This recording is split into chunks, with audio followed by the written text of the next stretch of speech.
La mainmise de l'Iran sur le détroit d'Ormuz est la seule chose qui empêche son régime d'être complètement renversé lors de l'opération Epic Fury. Mais la poigne iranienne est en train d'être brisée. Les hélicoptères AH-64. Apache mènent une opération d'envergure dans le détroit d'Ormuz, alors qu'ils infligent une riposte brutale au régime iranien pour ses actions. L'Iran vient de se faire frapper si fort qu'il a cru que l'Armageddon était arrivé, et tout cela grâce à un hélicoptère qui fait partie des meilleurs que les États-Unis puissent offrir. Le 22 mars, Army Recognition a rapporté que les États-Unis ont déployé leurs hélicoptères Apache, ainsi qu'un autre appareil aérien, dont nous parlerons plus tard dans la vidéo, pour frapper les menaces iraniennes dans le détroit d'Ormuz, à la fois le long de la côte et dans le détroit lui-même. Ces hélicoptères de combat opéreront le long de la côte sud de l'Iran, où les États-Unis dominent l'espace aérien, leur permettant de lancer des frappes de précision sur les cibles militaires et navales iraniennes.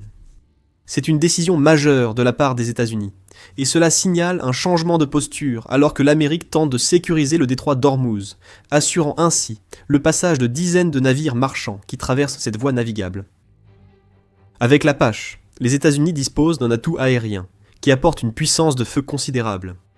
Grâce à ses nombreux capteurs, l'Apache sert de système d'alerte précoce pour la puissance aérienne américaine, détectant drones, vedettes rapides et autres menaces dans le détroit. L'Apache n'a pas vraiment besoin de soutien face à ces menaces.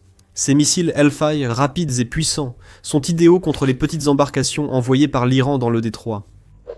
Ajoutez une vitesse de pointe de 170 miles par heure, suffisante pour suivre le navire iranien le plus rapide que l'Iran a déployé contre des navires marchands dans le détroit, et vous obtenez un hélicoptère capable de détecter les menaces, réagir vite et détruire presque tout sur son passage. Dans quelques minutes, nous expliquerons pourquoi les vedettes rapides iraniennes posent un sérieux problème dans le détroit d'Ormuz. Avant cela, nous avons d'autres atouts de l'Apache à présenter. En service depuis les années 1980, ces hélicoptères sont utilisés par les armées américaines, israéliennes, néerlandaises et japonaises pour une bonne raison. Ils comptent parmi les hélicoptères d'attaque les plus polyvalents au monde.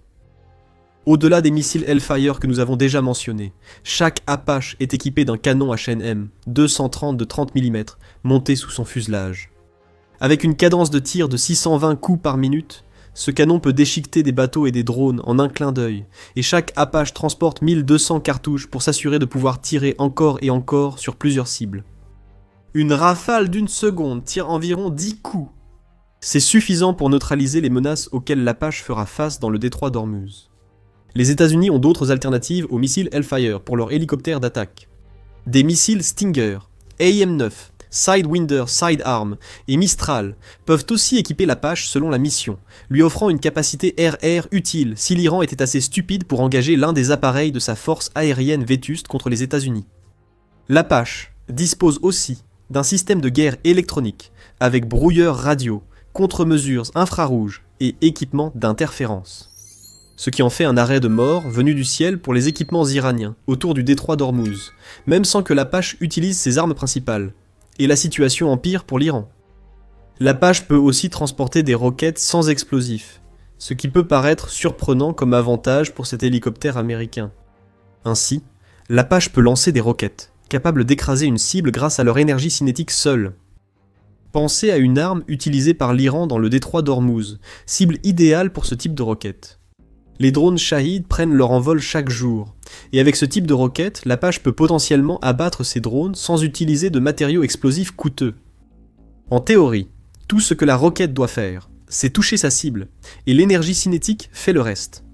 L'Apache est également un razmot, ce qui signifie qu'il peut voler près du sol ou au niveau de la mer lorsque c'est nécessaire. Si les États-Unis veulent un hélicoptère capable d'affronter les vedettes rapides iraniennes dans le détroit d'Ormuz, ils ont désormais la solution idéale. Restons un instant sur ces vedettes rapides. L'Apache est déployé dans le détroit d'Ormuz notamment pour contrer les vedettes rapides iraniennes, raison essentielle que nous aborderons bientôt. Selon le Wall Street Journal du 19 mars, l'emploi des hélicoptères Apache ouvre une nouvelle campagne pour rouvrir le détroit d'Ormuz, que l'Iran avait largement bloqué après l'opération Epic Fury. L'opération intensifiée s'inscrit dans le plan en plusieurs étapes du Pentagone pour réduire la menace des vedettes armées iraniennes, mines et missiles de croisière, qui ont interrompu le trafic maritime dans le détroit depuis début mars. Si le danger diminue, les États-Unis pourraient envoyer des navires de guerre traverser le détroit, et escorter des navires à l'entrée et à la sortie du golfe Persique, selon le média.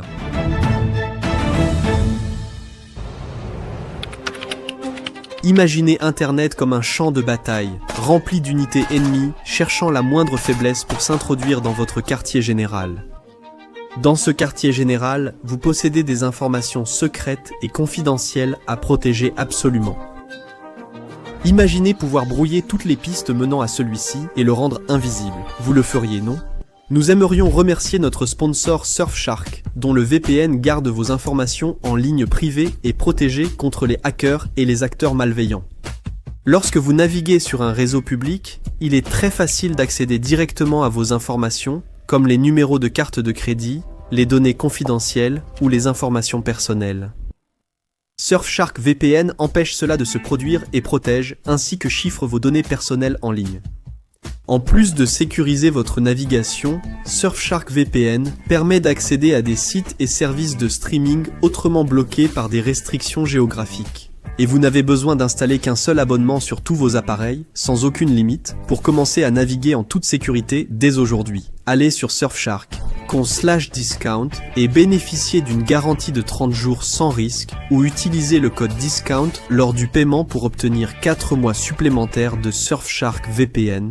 Les armées mentionnées par le journal, qui figurent parmi les cibles les plus importantes sur lesquelles se concentrent les Apaches américains. Pourquoi ? Il suffit d'examiner comment l'Iran utilise ses vedettes et les problèmes qu'elles causent, avec les autres moyens dont dispose l'Iran dans le détroit d'Ormuz. Dans un article du 13 mars de Times a expliqué comment fonctionnent les tactiques navales de l'Iran et pourquoi elles ont été si efficaces dans le détroit d'Ormuz. L'Iran ne respecte pas les règles classiques de la guerre navale. Oui, il a ou avait des navires de guerre. Les États-Unis ont fait du bon travail en éliminant ses plus grands navires, puisqu'ils auraient coulé environ 60 navires de la marine iranienne à la mi-mars.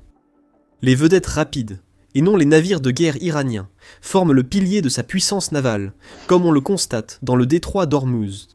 Ces bateaux, à peine plus que des hors-bords explosifs ou armés, n'auront que peu d'effet sur les navires de guerre américains. Mais ils ne visent pas ce type de cible. Ce que les vedettes rapides peuvent très bien faire, c'est foncer vers les grands porte-conteneurs et cargos qui tentent de traverser le détroit d'Ormuz. Une fois arrivés, elles déchaînent leur puissance de feu contre les navires qui n'ont aucune défense, puis repartent rapidement se cacher. C'est une stratégie asymétrique d'une nation consciente de son incapacité à rivaliser avec la puissance navale américaine, permettant à l'Iran de causer rapidement de lourds dégâts à des navires qui ne font même pas partie de la guerre menée contre l'Iran. L'Iran peut aussi employer ses bateaux à d'autres fins, explique Kevin Rowland, ex-membre de la Royal Navy, dans The Times.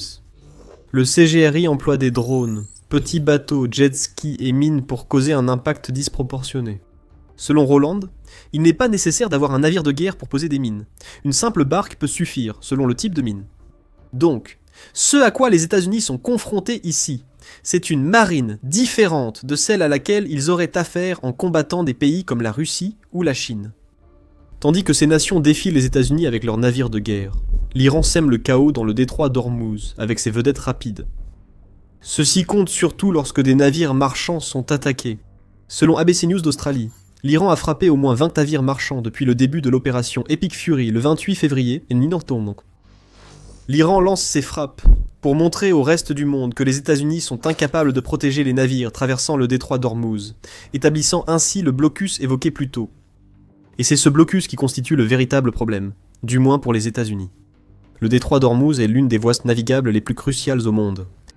Reliant le golfe Persique à la mer d'Arabie, il sert au transport du pétrole et du gaz depuis l'Iran, l'Irak, l'Arabie Saoudite et les Émirats Arabes Unis vers le monde entier. Les clients du pétrole et du gaz font passer leurs pétroliers par le détroit vers ces pays. Tout cela représente environ 20% du pétrole mondial et à peu près le même pourcentage de gaz naturel liquéfié qui transite par cette seule voie navigable, qui, à son point le plus étroit, ne fait que 33 km ou 20,5 miles de large. La distance est assez courte pour les vedettes rapides et drones iraniens. Des discussions portent sur l'impact du contrôle du détroit d'Ormuz par l'Iran, qui pourrait poser problème aux États-Unis et à leur industrie de défense, car des minéraux critiques utilisés dans les armes modernes y transitent. Dans un instant, nous expliquerons pourquoi l'Apache est le remède idéal aux l'emprise exercée par l'Iran sur le détroit d'Ormuz. Petite parenthèse. Si ce type d'analyse vous intéresse, abonnez-vous à The Military Show. Nous décryptons l'actualité ainsi chaque semaine. Concernant les problèmes causés par l'Iran dans le détroit d'Ormuz, on constate que l'Iran utilise une menace asymétrique pour contrer la puissance aérienne déployée par les États-Unis lors de l'opération Epic Fury. L'Iran ne peut pas rivaliser directement avec les États-Unis, mais il peut utiliser des vedettes rapides et des drones que les navires et avions américains ne sont pas conçus pour contrer. C'est là que l'Apache entre en jeu. Avec des Apaches survolant le détroit d'Ormuz, les États-Unis disposent d'un appareil équipé des capteurs nécessaires pour repérer l'arrivée des vedettes rapides, de la vitesse requise pour les rattraper, et de la puissance de feu nécessaire pour couler ces bateaux, voire même détruire les ports de fortune d'où ils sont envoyés dans le détroit. C'est une réponse polyvalente à une menace asymétrique. Ah, et ce n'est pas comme si les drones de l'Iran, qui représentent l'autre grande menace du régime dans le détroit d'Ormuz, allaient en s'en sortir facilement non plus. Les capteurs qui repèrent les vedettes rapides suivent aussi les drones Shahid iraniens en vol. Nous avons déjà mentionné que l'Apache peut voler suffisamment bas pour contrer ces drones qui rasent le terrain, et il dispose de plus qu'assez d'options pour déchiqueter les Shahid ou les faire exploser. Si l'Iran doutait encore que l'Apache soit l'hélicoptère idéal pour cette mission, il en a déjà eu la preuve. Des images montrent des hélicoptères Apache détruisant en vol des drones Shahid. Diffusés par les Émirats Arabes Unis, également utilisateurs d'hélicoptères Apache, les images montrent la vue depuis un Apache ciblant un drone Shahid. Une rafale du canon M230 de l'hélicoptère plus tard, et le Shahid explose. C'est une puissance de feu rapide et efficace, et on la voit encore et encore dans la vidéo partagée, alors qu'environ une demi-douzaine de drones Shahid iraniens sont abattus par des hélicoptères Apache et leurs canons à chaîne. D'autres pays utilisent des hélicoptères Apache pour l'un des usages précis que les États-Unis comptent en faire dans le détroit. Mais vous voyez sans doute déjà un problème potentiel. Les Émirats Arabes Unis ont partagé des images filmées par des hélicoptères survolant leur territoire. La situation diffère dans et autour du détroit d'Ormuz. Les États-Unis prévoient d'envoyer des hélicoptères non furtifs dans les cieux iraniens. N'est-ce pas dangereux? Eh bien, ça le serait. Mais les défenses aériennes iraniennes sont si affaiblies que des hélicoptères comme l'Apache peuvent voler avec peu de risque d'être touchés par des missiles solaires ou des tirs des systèmes de défense au sol. Nous avons mentionné plus tôt que les États-Unis ont réussi à créer un espace aérien contrôlé dans lequel leurs Apaches peuvent opérer. Cet environnement existe presque depuis le début de l'opération Epic Fury. La première attaque de missiles et bombes lancée par les États-Unis et Israël visait à paralyser toutes les infrastructures militaires clés de l'Iran, des sites de lancement de missiles à son réseau de défense aérienne. Au 4 mars, le secrétaire à la défense américain Pete Hegseth affirmait que les États-Unis auraient un contrôle total du ciel iranien, un espace aérien non contesté. Hegseth n'a pas précisé quand ce contrôle serait effectif, mais a suggéré que la plupart du réseau de défense aérienne iranien était déjà détruite. À la 3e semaine des opérations Epic Fury et Roaring Lion, le centre de recherche et d'éducation Alma annonçait que les forces de défense israéliennes déclaraient avoir neutralisé environ 85% des défenses aériennes iraniennes. Ce type de succès ouvre la voie à l'Apache. L'hélicoptère américain peut maintenant survoler le détroit d'Ormuz presque librement, malgré la menace de quelques défenses aériennes iraniennes isolées, séparées du réseau principal détruit.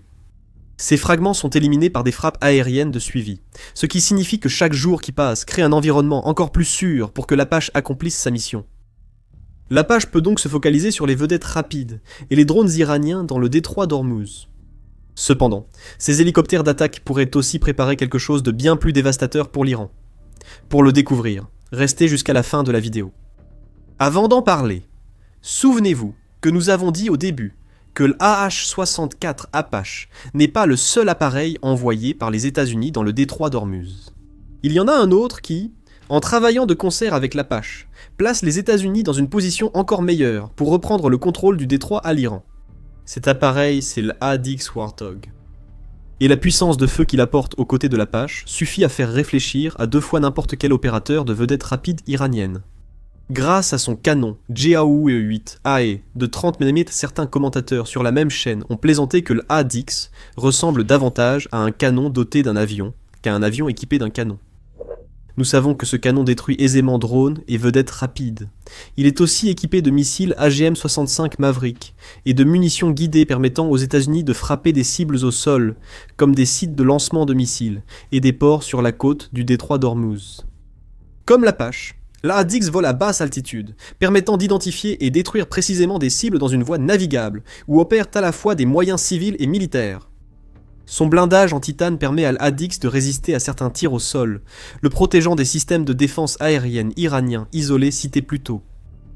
Ce que nous avons ici, c'est les États-Unis qui combinent deux de leurs anciens atouts aériens, dans un dispositif à plusieurs niveaux, rendu possible par le contrôle que l'Amérique exerce désormais sur l'espace aérien iranien. Nous verrons probablement des hélicoptères Apache patrouiller dans le détroit d'Ormuz pour détruire drones et vedettes rapides. Les Hadiths pourraient faire la même chose, et le feront probablement si nécessaire, mais ils vont sans doute se concentrer sur la côte, où ils pourront frapper des sites de lancement de missiles et des ports. Une menace aérienne persistante plane désormais sur le détroit d'Ormuz, rendant les tactiques asymétriques de l'Iran bien plus difficiles et risquées à appliquer. Nous avons aussi mentionné que les Apaches dans le détroit d'Ormuz pourraient préparer quelque chose de plus important. Il pourrait très bien s'agir de l'arrivée de forces terrestres américaines, que beaucoup pensent en route vers l'Iran pour prendre le contrôle de l'île de Kharg. En ce moment, la 11e unité expéditionnaire des Marines fonce vers le Moyen-Orient. Cette unité, qui compte 2200 Marines américains, est partie de San Diego le 18 mars, et elle suit la 31e unité expéditionnaire des Marines qui s'est dirigée vers l'Iran depuis l'Indo-Pacifique une semaine plus tôt. Les États-Unis déploient plus de 4000 Marines vers l'Iran, alors que des rumeurs indiquent qu'ils sont en route, tandis que Donald Trump envisage une attaque terrestre sur l'île de Kharg. Nous n'allons pas approfondir ce que cette attaque pourrait signifier, car c'est un sujet pour une autre vidéo. Mais si ce type d'attaque est prévu, il est encore plus logique que des hélicoptères Apache opèrent désormais dans le détroit d'Ormuz. Pour comprendre pourquoi, il suffit de regarder les conflits américains en Irak et en Afghanistan. Dans les deux cas, les États-Unis ont utilisé des hélicoptères Apache et des avions Warthog pour soutenir les forces terrestres au début de ces campagnes. Ces appareils pouvaient aussi neutraliser des positions ennemies, ce qui serait crucial pour détruire des sites de lancement de missiles autour de l'île de Kharg en Iran. En Irak, les hélicoptères Apache ont mené des attaques en profondeur contre les formations blindées irakiennes avant l'avancée terrestre. Va-t-on voir la même chose sur l'île de Kharg ? Les États-Unis ont détruit l'infrastructure militaire de l'île mais ont épargné ses installations pétrolières. Mais si la véritable intention, depuis le début, était que les États-Unis prennent le contrôle du terminal pétrolier et des autres infrastructures de l'île de Kharg, afin de priver le régime iranien du seul territoire qu'il ne peut pas se permettre de perdre s'il veut rester économiquement viable dans une guerre contre les États-Unis. Attendons de voir l'évolution sur l'île de Kharg. Même sans troupes au sol, les hélicoptères Apache, dans le détroit d'Ormuz, posent un sérieux problème au régime iranien. Les vedettes rapides et drones qu'il utilise pour contrôler cette voie navigable sont désormais visés, et chaque tir de canon M230 rappellera que les États-Unis peuvent répondre à chaque problème créé par l'Iran. Quant aux Hadiths déployés dans le détroit, nous avons publié une analyse approfondie sur l'importance de ces appareils, et sur la façon dont les États-Unis les utilisent maintenant qu'ils sont en Iran. Regardez cette vidéo pour découvrir pourquoi une cellule dite obsolète ne l'est pas du tout. Si vous avez aimé cette vidéo, abonnez-vous pour suivre notre couverture de l'opération Epic Fury. Merci comme toujours d'avoir regardé.